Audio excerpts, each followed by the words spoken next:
When you compare a game like Pico Park to Path of Exile, it's really clear to see which one has more visual readability. Like honestly, somebody tell me what is happening here. High definition textures and detailed character models make for amazing trailers, but a lot of the time, the gameplay ends up looking more like this. Roach is alive for way too long, but now, can he actually find the team fight? So then, what's the deal? Is simple artwork just better? Today I'm talking about clarity, atmosphere, and development, the three big factors that are affected by the simplicity of a game's artwork. And hopefully, we can get to the bottom of this. Part 1, clarity. Let's look at two battle royale shooters that have very different art styles. Fortnite and Call of Duty Warzone. Fortnite is a little more stylized and cartoony, whereas Warzone goes for more of a gritty realism. Let's compare some clips and see if you notice a difference in clarity.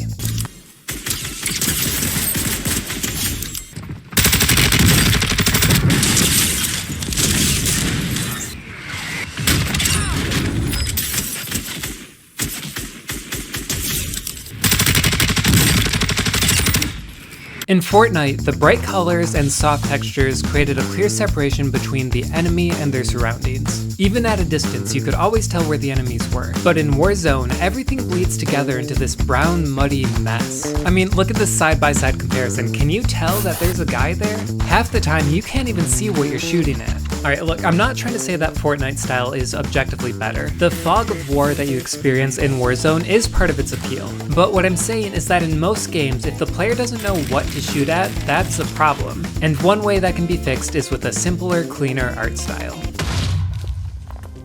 Disney's been putting out a lot of live-action remakes, and if you haven't seen them, they're not very good. One of the many things that's wrong with them is that a lot of things that work well in a 2D animated style don't translate over well to live action. This is still about video games, just let me make my point. Like, look at this scene where Mulan catches a bunch of teacups with hairpins while balanced on one foot.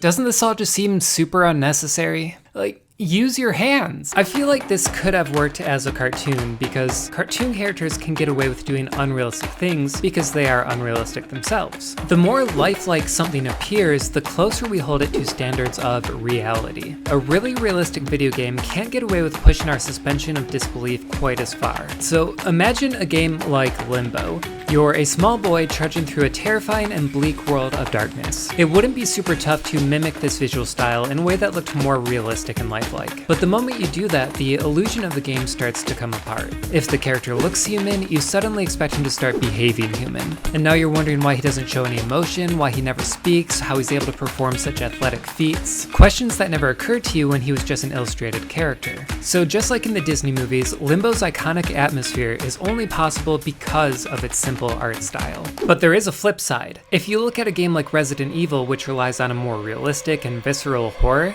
that kind of game would not work if it looked like this. So kind of like the last point I made, there isn't one objectively right answer. But depending on the game's goals, a simple art style could be the solution. This should be obvious, but this takes a lot more time to make than this. Game developers have limited time and resources, so settling on a simple art style can help free up capacity for other elements of the game. Stuff like gameplay, story, or just additional content in general. Now, I'm not saying that every game with bad artwork is going to make up for it with phenomenal gameplay. Sometimes games just suck. Especially for like AAA studios with entire art departments, there's no excuse for that. But for small teams and indie developers, a simple art style can help the game go further. And there are endless examples of it. Vampire Survivors, Undertale, The Binding of Isaac, Super Meat Boy, the original Minecraft. And as you can see, these aren't bad looking games at all. They had a ton of thought and love put into their artwork. They just happen to be simpler styles that are a little quicker to produce. So back to the original question, is simple game art better? Well, as is normally the case in a clickbaity question like this, the answer is, it depends. There will always be games that benefit from a hyper-realistic and super complex art style, but for me, as a game developer, the benefits of a simple art style are just too good to pass up. I've been trying to develop my own art style for a long time now, and with this art style here, I feel like I've finally found something that feels right to me. You know, it's really fun to draw, it's easy to experiment with, and I never feel like it's a chore to make something in this style. And at the end of the day, I'm not making video games because I need a gallery for my artwork. I make games because it's fun, because I like connecting with people and sharing those meaningful experiences. And if I can do all of that with a little guy who looks like this, then that's all I need. That's all for today. Thanks for watching.